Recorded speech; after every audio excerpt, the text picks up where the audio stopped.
Tonight we're going to just begin right out with a video that we have prepared. Let me see if I can bring this down a little bit so you can see my backgrounds. And just begin right out with a video.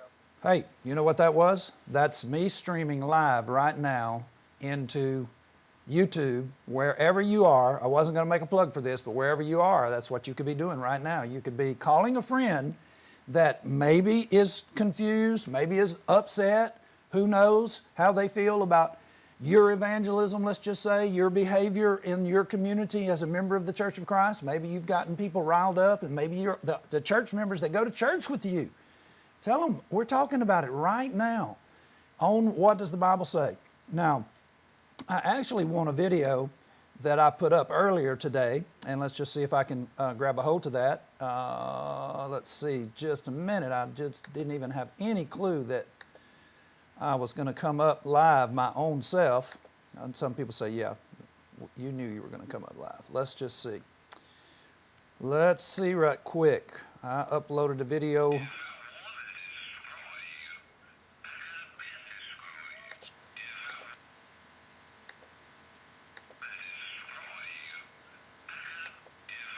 Can you hear that, Daniel?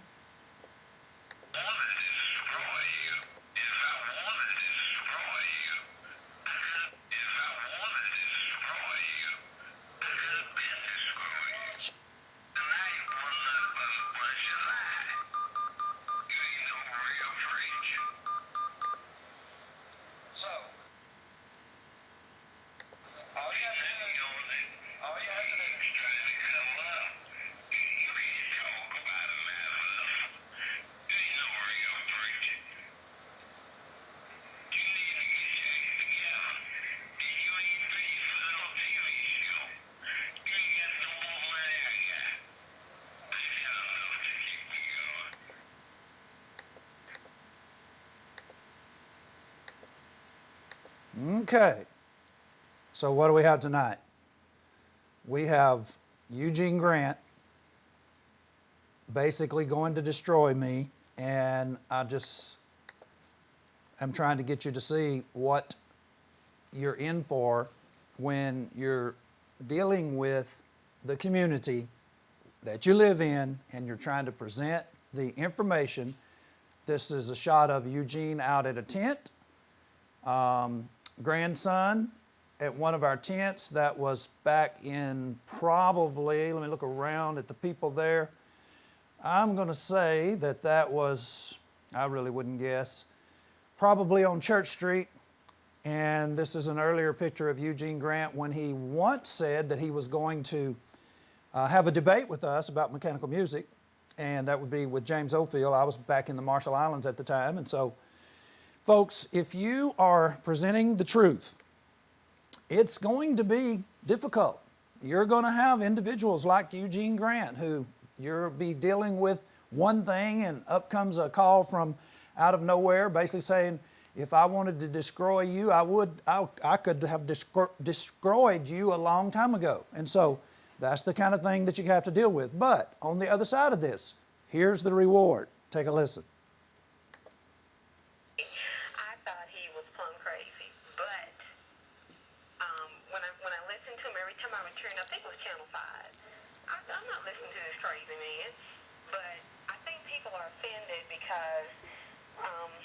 They are basing their knowledge of the Bible based on what they've been told rather than what they've read. And once you get past the point where once you get to the point where you read the Bible for yourself and see that what he's saying is actually in there and it's the true word, then you can move on. You can get past the anger, because that's what happened to me. I couldn't stand Johnny at first. I thought he was a nut.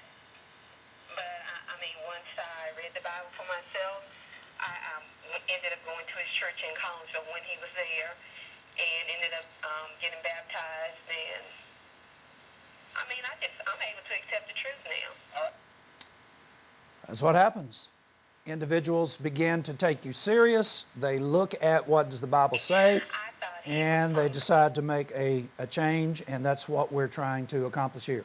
tonight, we'll make sure that you get our cell phone numbers before we get started. Mine is 276-806-2150. Micah is 434-429-5221. I don't have Caleb's up there. And this is the kind of thing that you are going to hope that happens. But I want you to know this, folks, tonight. I'm talking to members of the Church of Christ right now. You are not going to get this kind of result without a fight. That's just all there is to it. You're going to have a fight with denominational people. What kind of fight are you talking about? What kind of fight do you think I'm talking about? We're in a spiritual warfare. In order to get individuals to say things like that, tell their relatives that they realize that the people that they thought were nuts in town, which would be you, the Church of Christ, you have convinced them through Bible study, continuation of Bible study, continuation of dealing with the hardships associated with getting Bible studies and getting people to recognize that they're in error. Dealing with that, being patient, having endurance, realizing that you're going to have to take either, if you've got a chip on your shoulder, you got to take it off, and you can't wear your feelings on your sleeves. And then you'll get a call like this, or you'll get a response like this. Take a listen. What's the Bible say? Hey, Johnny. Hey, I'm a Baptist. I was raised Baptist. I know you. Yeah, you tell me. Tonight, I've been listening, and you made some sense tonight.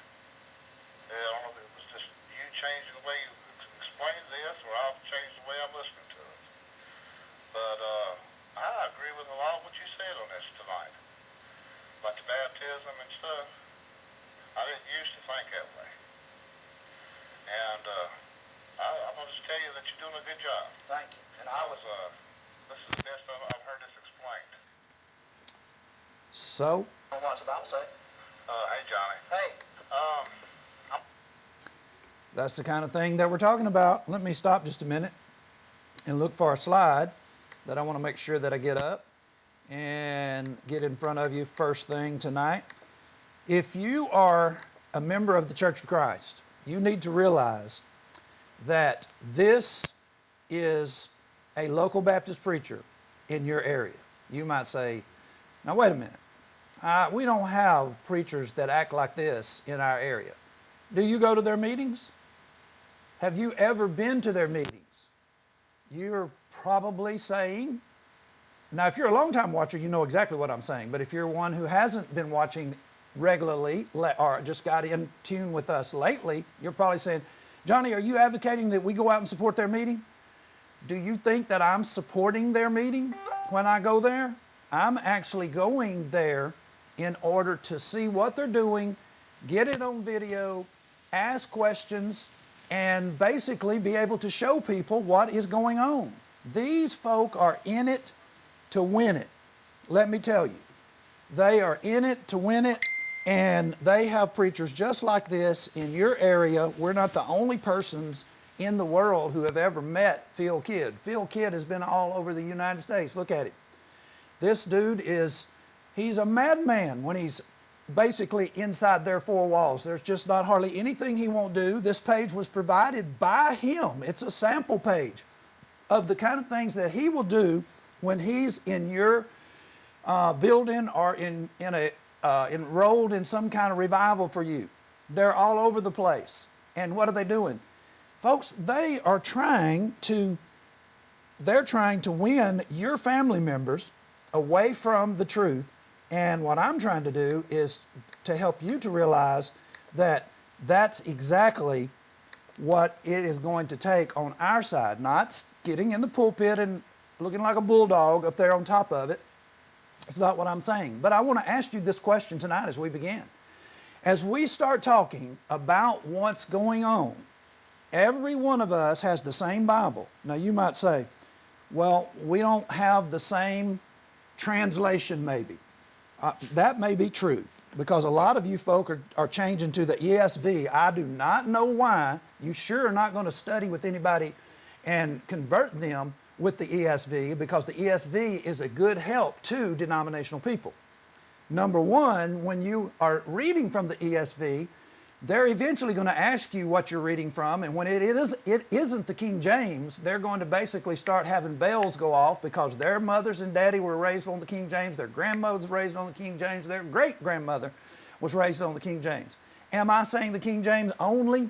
It's the only thing you can read and study? No, I'm telling you what's going to happen when you're in a Bible study. Now, if you're not doing Bible studies, then I'm probably not that worried about you because you're part of the decline of the church. I'm hoping that you go on out or you repent, one or the other. So here was my point that I was going to make. They are also reading the Bible as well. And I'll pull up, let's just see right quick. I doubt that I have the ESV as one of my Bible programs in my Bible program lineup, but let's look at something right quick that we're going to read the same verse that I'm actually reading, and we'll see how that comes up. Acts 17, verse 6. Let's see. It actually says the same thing. Though these who have turned the world upside down have come here also. So, that's what the King James says. Now here's what I want to ask you. I'm telling you, they're reading the Bible just like you are, and all of them know Acts 17:6. Everybody knows Acts 17:6. And when they found them not, they drew Jason and certain brethren unto the rulers of the city, crying, these that have turned the world upside down have come here also. Come hither also. Now, here's the question. Whose world? All of my preaching life, while I was being brought up as a youth as well, we would have different evangelists come in. They would come in from the mission field, and they would preach. They would come in from different places, and they would preach, and they would talk about turning the world upside down. And all of the brothers and the sisters, they would be amen, and that's what we need to do. That's what we need to keep doing, because when I was a young person, a child, the Church of Christ was considered the fastest growing religion in the United States. Now, you can look that up in documentation as far as encyclopedias associated with American churches. It's a documentable fact. You can look it up. Now, they were saying that, but and we're all reading it right now, and persons likely that are sent off to preacher training schools, or to, let's just say you got your preacher from Freed Hardeman's Bible program, or Bible system, or maybe OCU, none of which I'm recommending. I'm just calling out some names of Faulkner, somewhere like that. Likely they were told, we need to turn the world upside down. But here's the thing.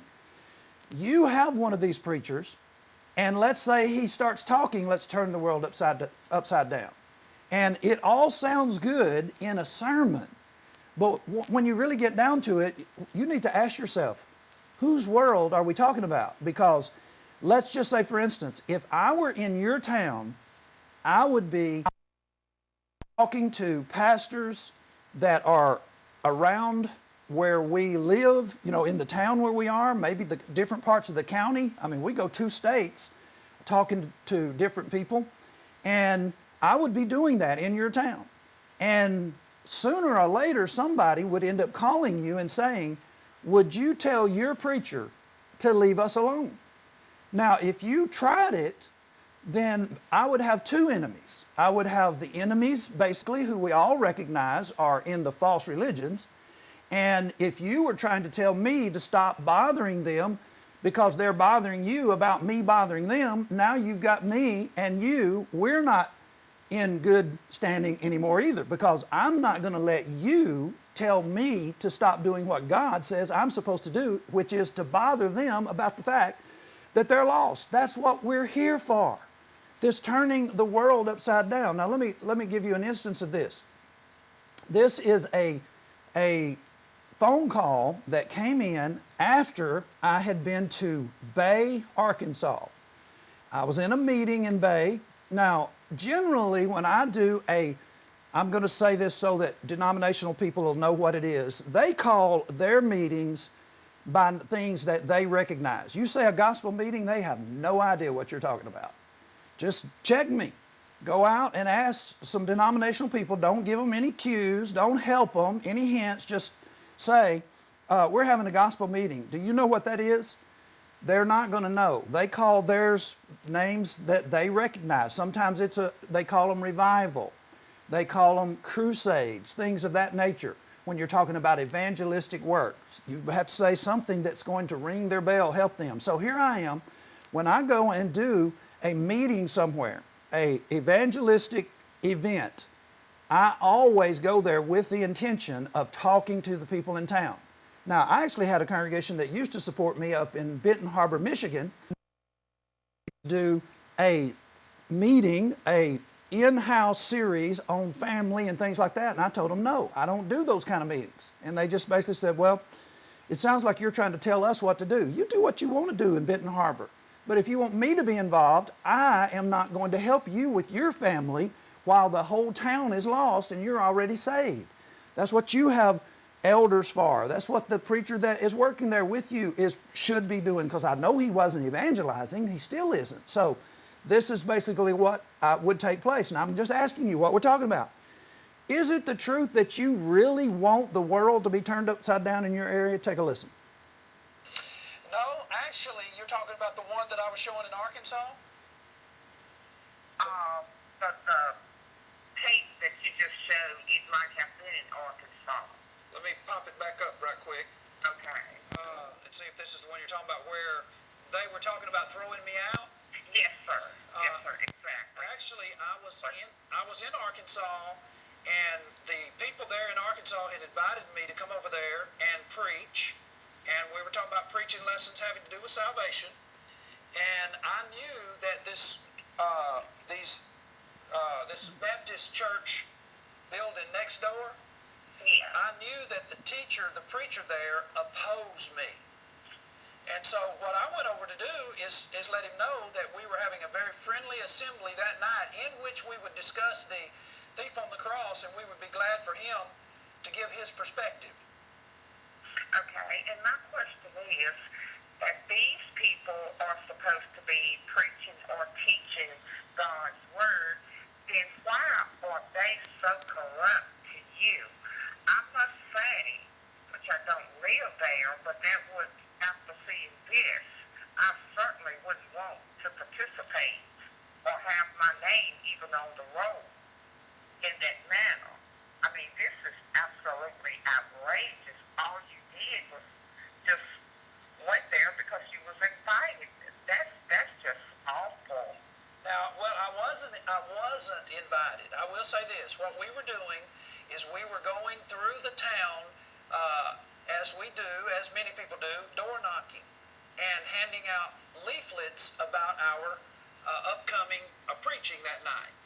And I knew that we were going to see a lot of Baptists, so I wanted him to know what we were showing to his members, door to door, and invite him very generously, nicely, whatever, to come and participate. So, I don't.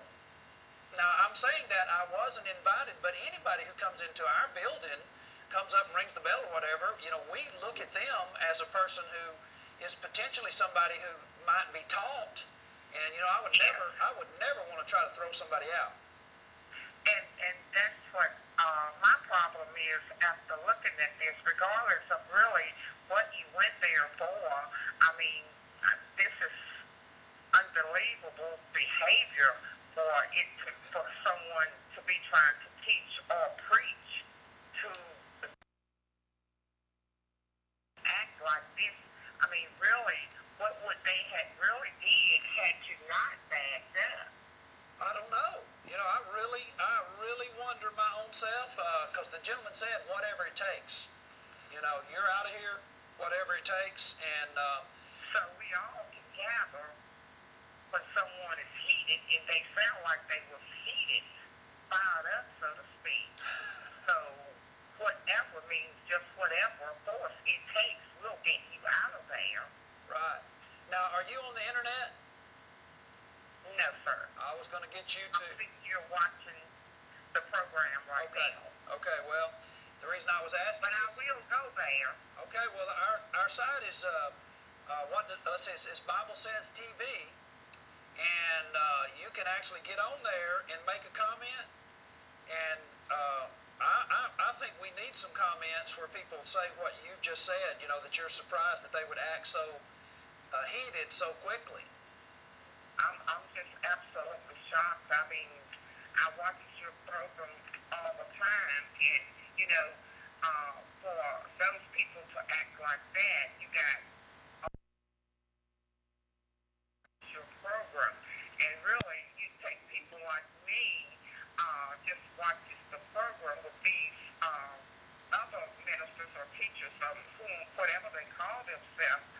That would make one really not want to go to church. I mean, not saying to your church, but if that church was here in Martinsville and Henry County, after seeing this, I absolutely, even if I was looking for a church, that would be the last church I would even want to attempt to go into the door, because if they did one person like that, who's to say they wouldn't do the other people or a person like that? Now, man, that was valuable. That was some valuable stuff. Did you hear what she said? She said, now this goes out, our broadcast goes out to everywhere. I'm saying members of the church are watching this as well. And I'm saying to you, this lady is not a member of the Church of Christ. She said if she saw someone behave like that, we got an echo going. If she saw someone behave like that, she would not want to attend their church. She wasn't talking about me. She clarified that. I'm not talking about you, Johnny. I'm talking about if these preachers are going to treat you that way for asking them a question, inviting them over to actually occupy your pulpit, and they want to act like that, she said, there is no way that I would attend that kind of church. You know what? There are people in droves that have said the same thing around here. There are people that are members of the Church of Christ right now in Danville, and they came because I came to one of their meetings, and I told the pastor I wanted to ask him some questions. He said no. He said, go find some Mormons or Jehovah's Witnesses that are lost and talk to them. Now, you might be thinking, well, Johnny, you shouldn't have gone there either. Well, excuse me. We had a tent up 3 miles, 4 miles from his building, and his members came to our tent. And we talked to them. They had all kinds of questions. We talked to them, and they invited us to come and talk to their pastor. I go and talk to their pastor, and he throws me out. So this couple that was there, they wanted to hear what the pastor said. They wanted to hear him answer my questions because they had some of the same kinds of questions. People wonder why in the world that the pastor tells them they're born in sin as a baby. Come into this world, already have sins on you that you inherited from Adam, and God will send you to hell if you don't do something about those sins. Now, what in the world kind of doctrine is that? And what kind of God would you put you in that kind of position? Well, I'll tell you what will, the Baptist God. All the denominations believe a baby is born in sin. Why do you think the Catholics and the Lutherans and the Episcopalians and the Methodists sprinkle babies? You ever stop and think about what they're doing? You think that baby wants to be sprinkled on? I mean, if somebody were to do that outside of a religious setting, let's say they just came up and said, what a sweet little baby, and they just start sprinkling a little water on your baby's face, you would have a cow. But if some pastor tells you, can't show it to you in the Bible, but tells you that that baby has Adam's sin and you need to sprinkle that baby in order to make sure that it is actually saved, regenerated as a result of being sprinkled on, then you do it. They've got you convinced. See how that is? And so these people had the same kind of questions, and so it was 10 years. It was 10 years later. They actually came and became members of the Church of Christ that you read about in the Bible that's not afraid to answer questions. Well, come to find out, their granddaughter was already a member. She didn't know anything about what happened at that Baptist church. She found us herself through watching television. She became a member. Then they end up telling her that they watch What Does the Bible Say all the time, and they're thinking about coming. And so they came, and her mother obeyed the gospel. Her brother or sister obeyed the gospel. I can't remember who all obeyed the gospel.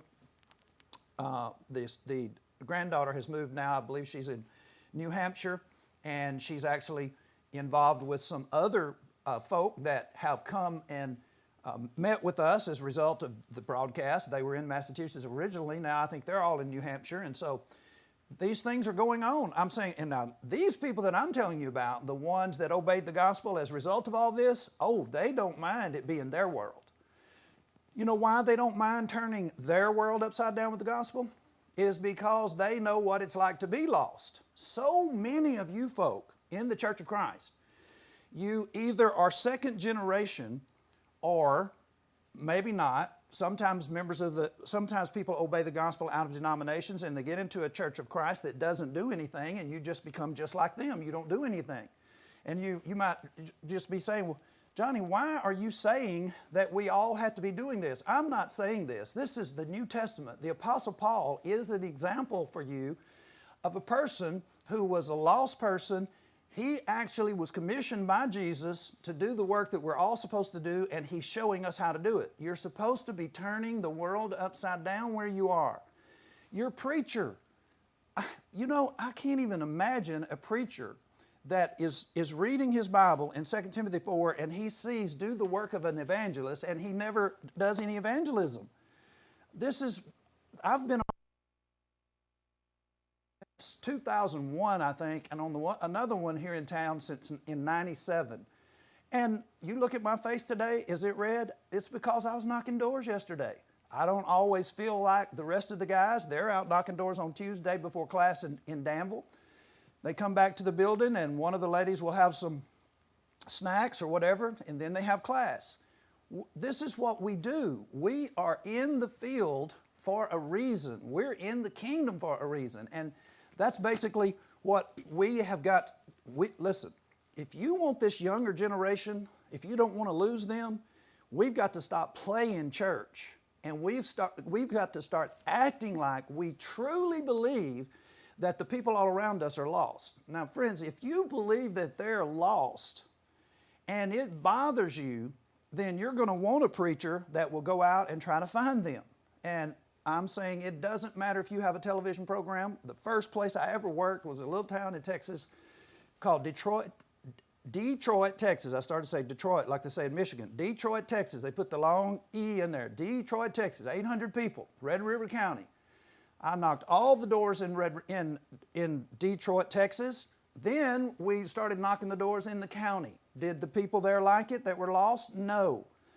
Somebody that lived close to me started talking to some of the high up members, and they said, we want you to tell that cocky squirrel preacher of yours to stay away from our house. Don't come knocking doors over into this area. I don't mind not knocking on somebody's door if I've already knocked on their door and they're basically don't want me to come back. That's fine, but I was doing a newspaper article, so they were going to have to see that too. And so did I go up into churches in that day and time in 1986, 1988? Absolutely. What are you talking about? Did I go up in churches, these denominational churches? Where do you think people are studying? They're studying in their church building. Well, you might be arguing back with me. Just go ahead and argue with me. I don't care. You're going to lose because this is exactly what Paul was doing. He went into synagogues where he knew that they didn't want him to be there with the message, you have to repent because you killed Jesus. But that's what he was going to tell them. Why? Because they were lost. Romans 9, 1 and 2, he says that he could actually himself be accursed, wished himself to be accursed so that they could be saved. Well, I'm not going up in their church building because they're studying the Bible and I don't want to bother them. Really? That's how it works. That's how you turn the world upside down.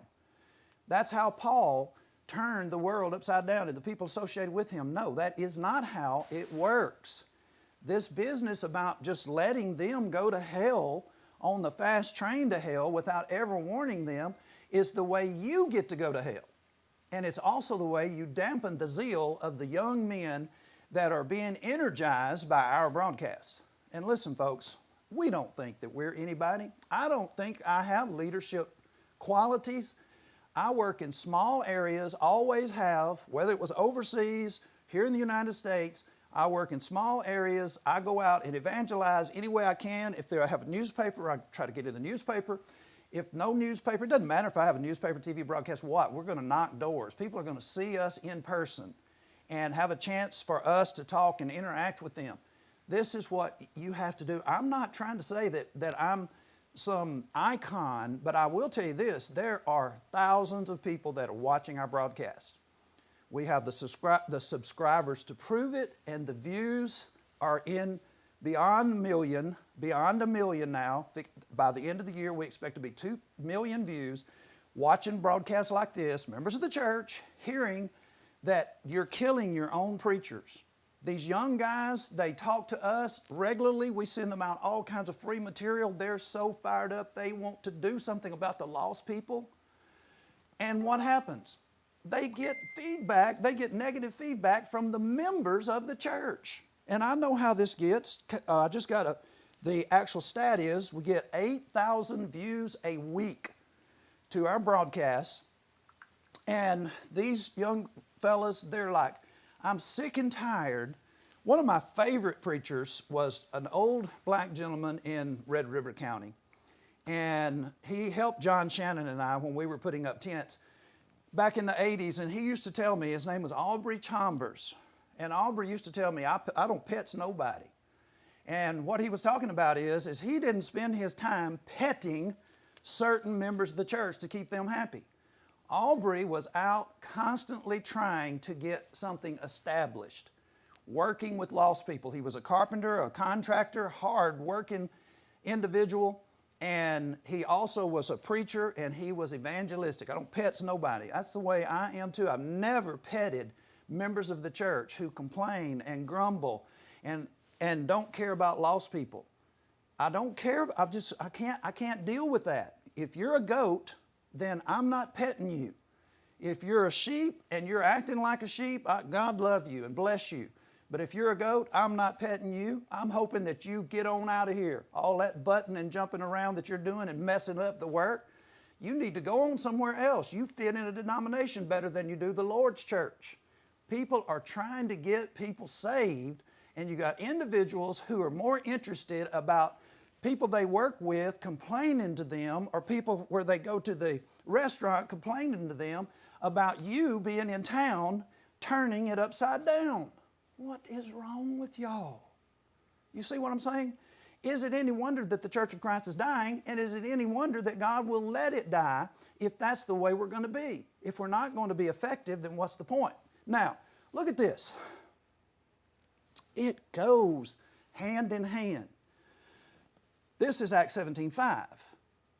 But the Jews which believed not, moved with envy, took unto them certain lewd fellows of baser sort, and gathered a company, and set all the city on an uproar. Now, you remember the preacher that I had up on top of the pulpit a while ago?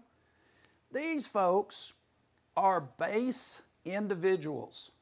They are not concerned about lost people. They're all about money.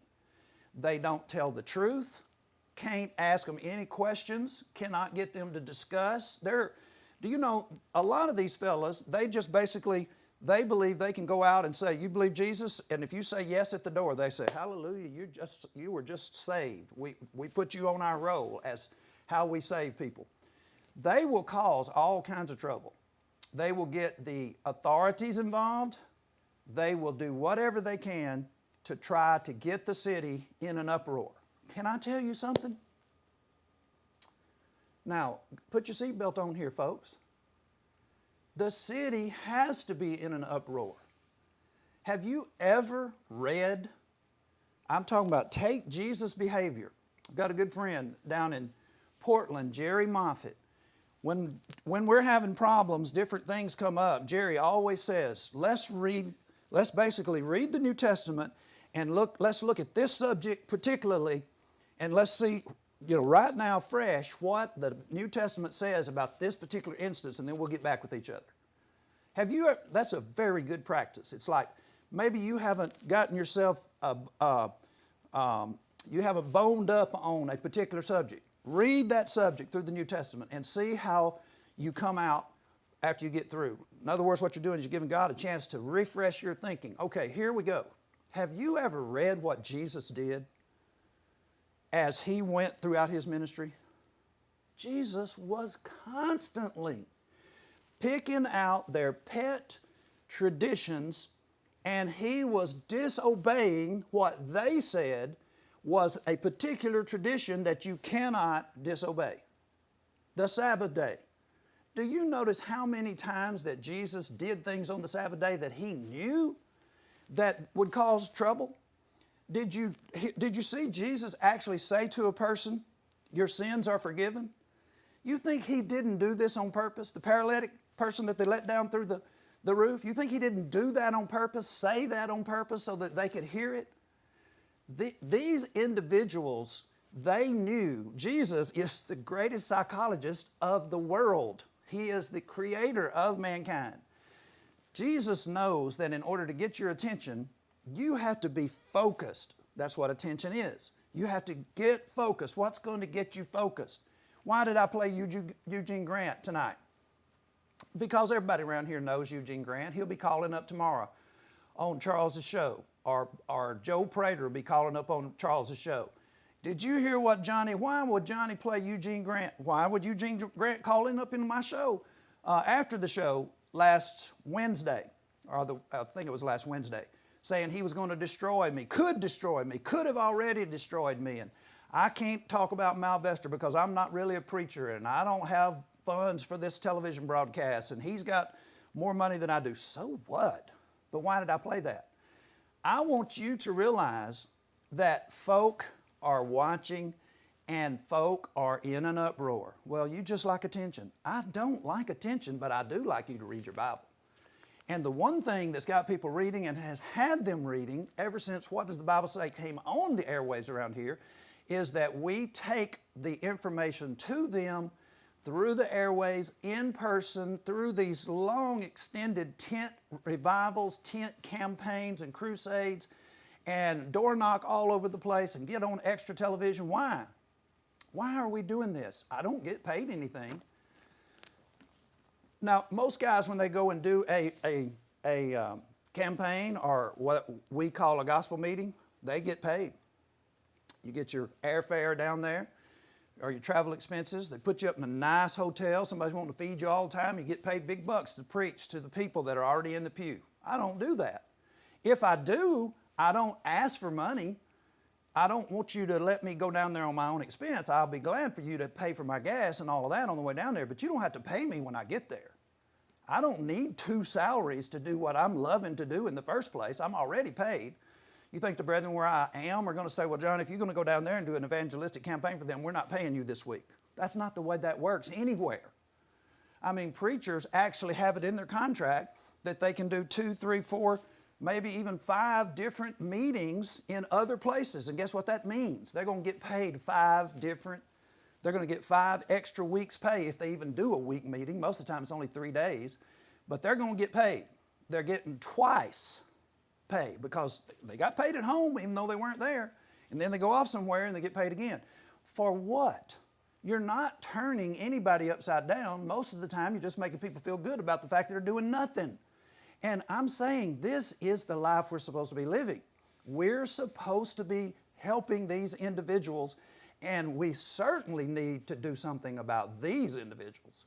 These folk that are unbelievers and they will use people of a base sort. Acts 17 verse 8.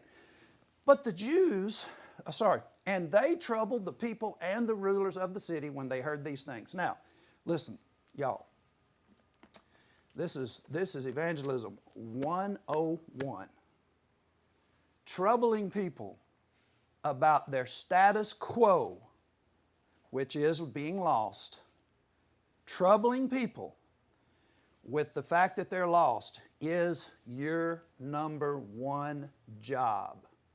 You will never, ever get anybody out of the devil's camp unless you first trouble them with the information that brings a conclusion, I'm in the devil's camp. You will never get them out until you get it in their head that they're in the devil's camp. They're going to say things to you like, well, are you saying that I'm going to hell? Listen, what difference does it make what I'm saying? Now get this. This is important. This is evangelism 101. If a Jehovah's Witness comes to your house and tells you you're wrong, do you care? I'm saying, do you close the door and say, honey, that tore me up. We're not Jehovah's Witness. You just brush them off like a flea. Why? Because the element of truth in anything that they say is so tiny and negligible that it doesn't bother you. But see, when we study with you, we have our Bibles out and we know your doctrine, we know your verses, and we point this stuff out and it troubles you. And the first thing that you end up saying, because it's in your mind, you're realizing it from what we're teaching, you're realizing that it's a possibility we could be lost. These people are making the case that we could be lost. So then you want to say, are you saying that I'm going to hell? Well, I'm not saying that you're going to hell. I'm saying the Bible says you're going to hell, and I'm not going to take that back because I am not the person who is saying that. I'm just the mailman. But here's what I can also say. Now look, we're actually publishing all kinds of tools and information for you so that you can have help on this. Just let me say this, and then I'm going to move to this slide. We have found the original Hiscox Baptist Manual. Many of you have it. We order it every time we run out. We order some more. What's so important about the 1890 Baptist Manual? The 1890 Baptist Manual will tell your Baptist friends from their Baptist relatives, their relatives who were Baptists in 1890, they will tell the living relatives they're going to hell. You see, those Baptists back there, they are nothing like Baptists today. They will not say that you're okay. Your great-great-great-grandparents, if they were Baptists in the 1890s, they would look at you and say, y'all got some serious problems and y'all need to clean this mess up. You might say, well, no, they all believe in once saved, always saved. But we'll get to that in just a minute. Now, here is reality. And y'all, I'm telling you, when I tell you this, I can hardly keep my emotions under control because what reality is what happens when you get outside the building and you start getting in contact with real people. People who are lost, break your heart. And when they obey, your emotions change in such a way that maybe you didn't even realize that you had these emotions towards these lost people.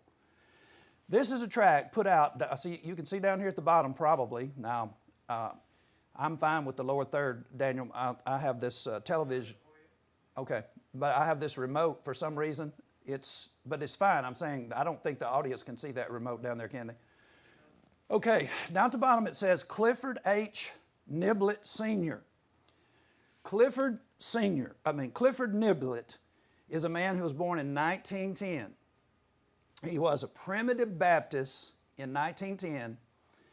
He wasn't in 1910. He was born in 1910, but he was raised up by primitive Baptists, and he went for 30 more or plus years actually involved in primitive Baptist camps and circles. Now, I am going to have to leave my presentation just a second to have a look at where I put something that I want to read out of this.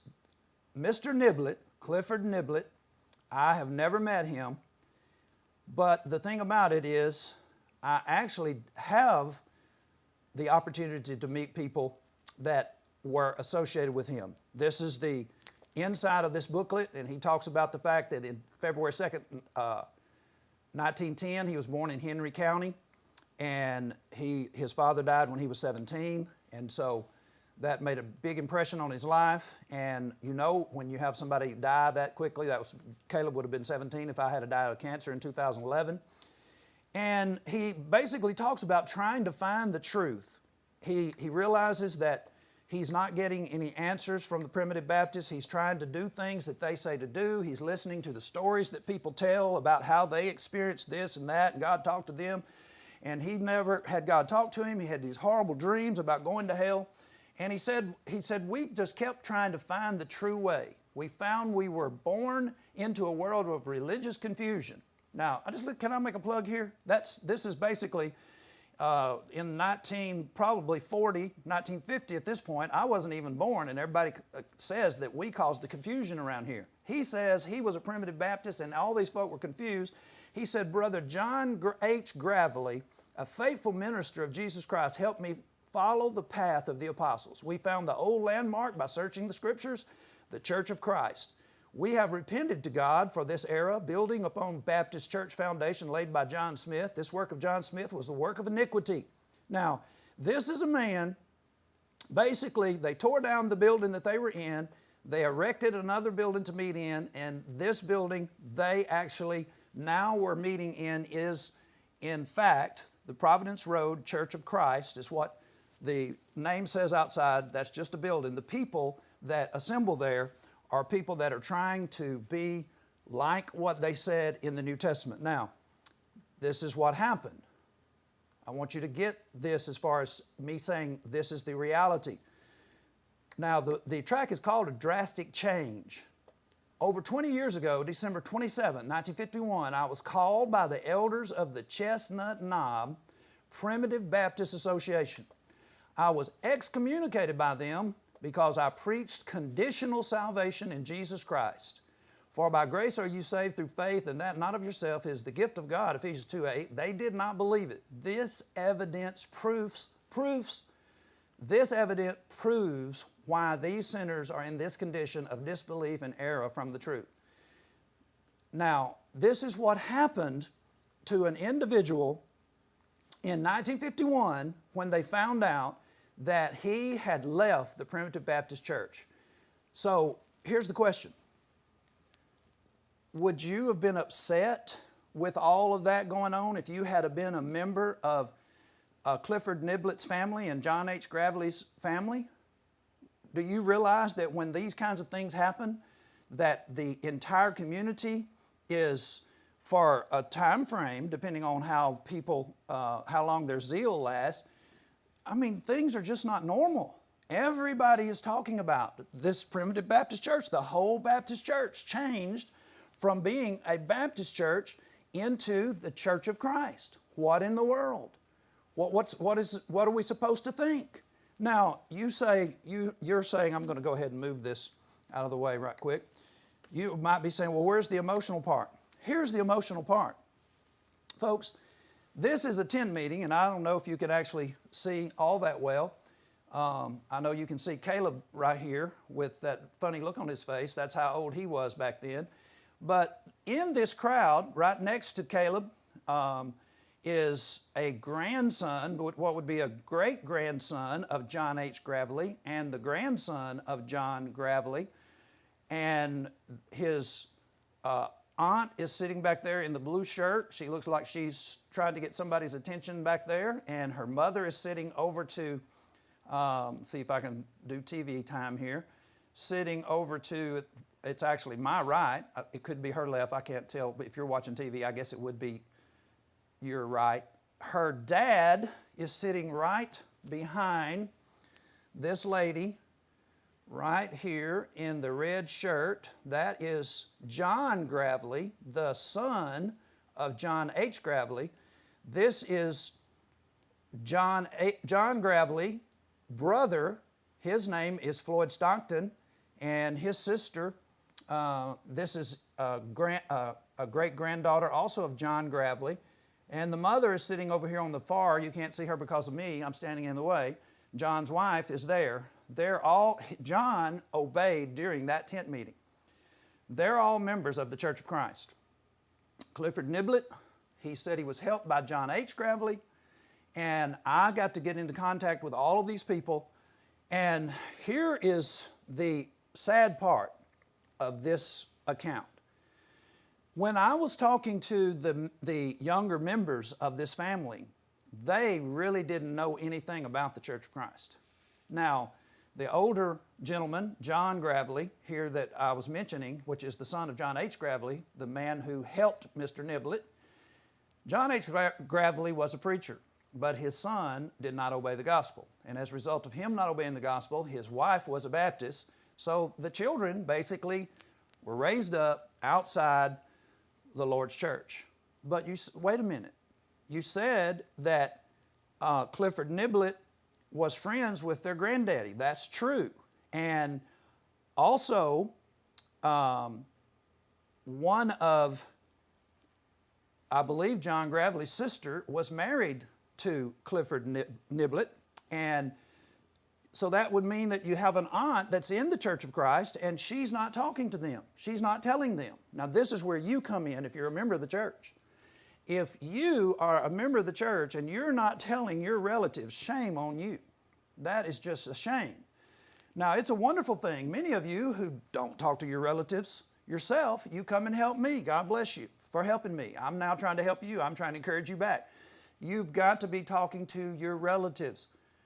These ladies, these young people, Caleb grew up with this young man. Caleb was in homeschool. This was the very best friend that he had, spent all kind of time at our home, and they were in their home. I mean, when you're a homeschool kid, when we're talking about the tightness that builds between homeschool kids, especially back then, it's major. These are major things. The little sister's over there, and the aunt sitting right back there. All of us are family in the Church of Christ, and I cannot imagine now, knowing them now,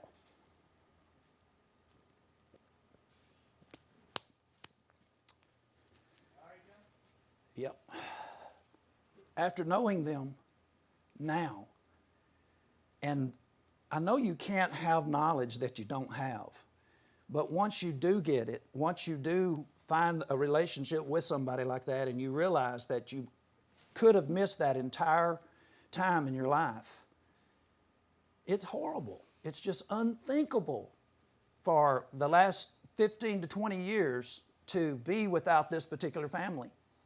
And then on top of that, knowing them and having that knowledge and then basically thinking for a moment that they would be lost.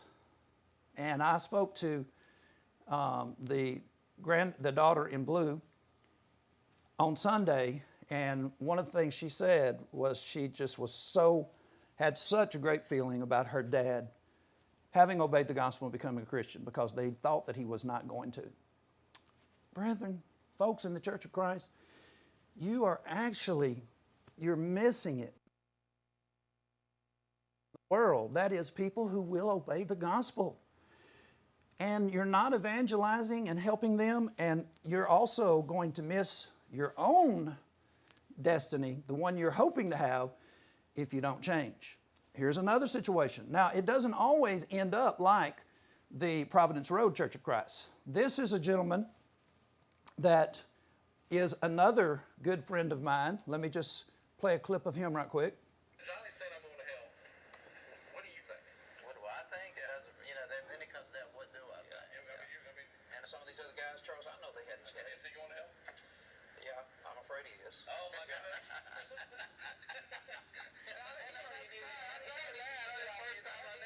I know you don't think, and he knows that I'm constantly staying in contact and worried about him. Now you see that? We're sitting there having a live show. This is a Baptist preacher. We're having a live show. Charles is running it. And he turns it around to where I end up he asked Stan, he asked me, is Stan going to hell? Now, Stan knew that I was going to say yes. And Stan and I had talked so many times. He said the volume was pretty low on that. So let me okay, let me play it again. Johnny said I'm going to hell. What do you think? What do I think? Then it comes down, what do I think? And some of these other guys, Charles, I know they hadn't studied. Is he going to hell? Yeah, I'm afraid he is. Oh my goodness.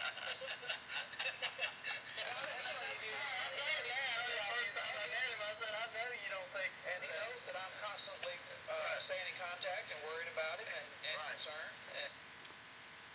And so what happened?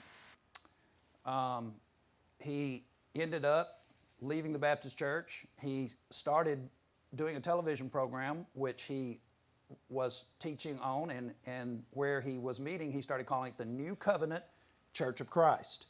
Now, Stan, I don't know, I know where he is now. I don't know what he's doing, but I know he didn't press all the way.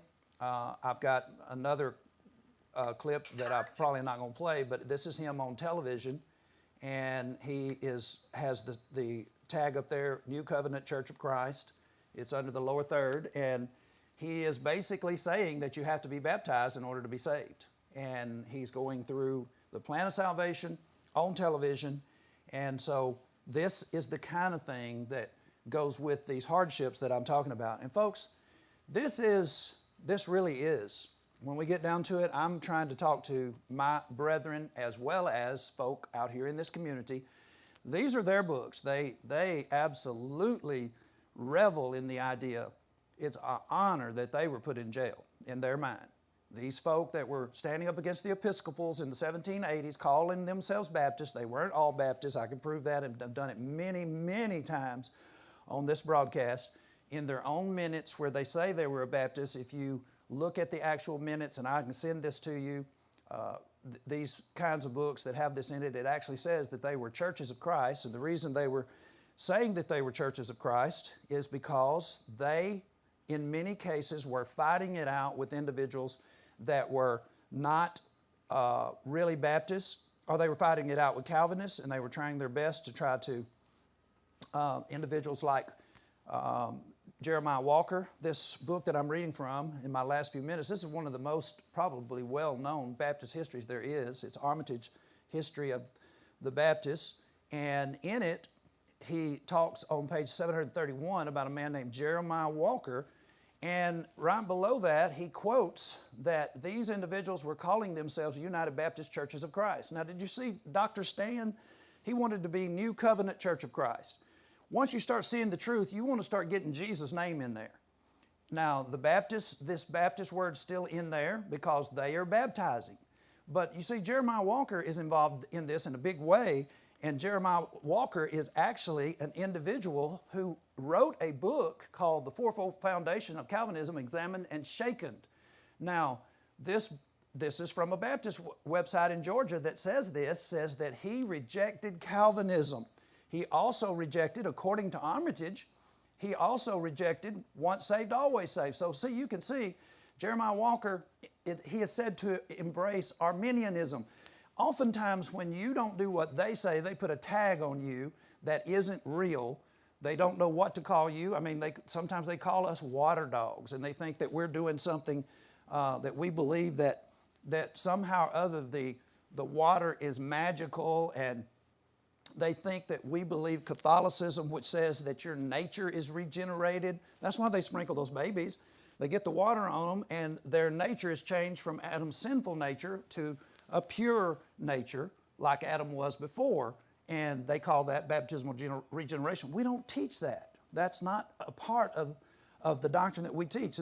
But we get tagged that way because people don't understand what we do teach. So tonight, I'm out of time, and I just want to make sure that you realize that when you're trying to demonstrate your sincerity, like the reality of what you do you folk, the people, I'm talking to people now that are listening to us that are in denominations, do you realize I have as much trouble with the Church of Christ these days as I do with y'all?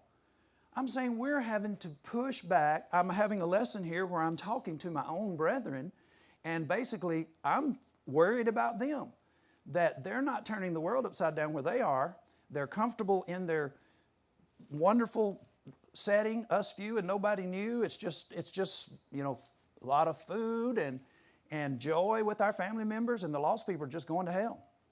Everybody's going to hell in that case. And so here I am, I'm having to stand and talk to my own brethren, and I'm doing that in front of you all so that you all would realize, you know what, I could be off next week.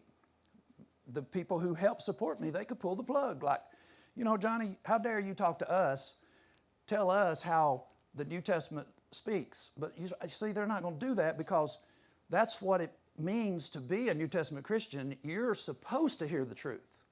And so I'm praying tonight that many of the people who did hear the truth will start doing things that they need to do, because the lost people need you very badly. And again, I told you that I might have a hard time getting through some of that lesson, because the people that you find that the gospel will turn around will be the salt of the earth. In Jesus' account in Matthew 5, do you want to miss the salt of the earth? Do you want to miss being around the salt of the earth? Tonight, if you're watching us, my phone number on the screen. This is Micah's phone number. These are our cell phone numbers. You basically reach us all the time. I would rather you text me at night than call me. But if it is something that you just can't stand to the next day, then ask for, what does the Bible say, in person. God bless you. Good night.